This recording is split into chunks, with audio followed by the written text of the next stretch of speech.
ఏ hello good morning. So again మళ్ళీ continue మధ్యలో ఆపేసిన. ఈరోజు మళ్ళీ హల్దీ, అదే మన పసుపు. ఈరోజు కొంచెం డిఫరెంట్గా ఉంది. ఏమేమి వేసినా ఇలా?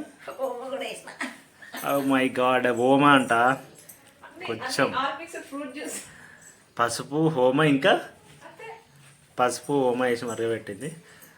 హెల్దీ అయితే ఎట్లాగైనా ట్రై చేయాలి, తప్పదు. సో అంతే. యాక్చువల్గా ఊరెళ్ళే ముందు గుమ్మడికాయ జ్యూస్ అయితే తాగిన తర్వాత బాగా జలుబు చేసి ఆపేసిన. ఇది అంటే డైలీ మార్నింగ్ ఒకటి ఏదో ఒకటి హెల్తీ డ్రింక్ తాగుతున్నాను కదా, ఆపేసిన. సో మళ్ళీ వచ్చేసినాం బ్యాక్ టు నార్మల్. అన్నీ ఇవి మళ్ళీ కంటిన్యూ చేస్తున్నాము. చూడాలి రిజల్ట్. ఐ థింక్ ఇది డే 6 అనుకోవాలి. అప్పుడు డే 5 వరకే తాగినట్టుకున్నా.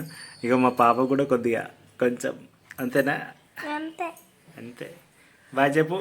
ఇప్పటి నుండి డైలీ రొటీన్లో ఓమ కూడా యాడ్ అవుతుంది. ఎర్లీ మార్నింగ్ బ్రష్ చేసిన తర్వాత హాట్ వాటర్ తీసుకున్న తర్వాత ఓమ తీసుకుంటే ఎలా ఉంటుంది రిజల్ట్ అనేది ఇందులో యాడ్ చేద్దామని చూస్తున్నా. అంటే నేను ఈరోజు మాత్రం ఇందులో వేసిన, కానీ నెక్స్ట్ టైం ఇలా వేయలేం. అలా తినడానికి ట్రై చేపిస్తా వీళ్ళతోటి. సబ్స్క్రైబ్ చేసుకోండి. మీకు వీడియో నచ్చితే లైక్ చేయండి. Thank you so much. Bye.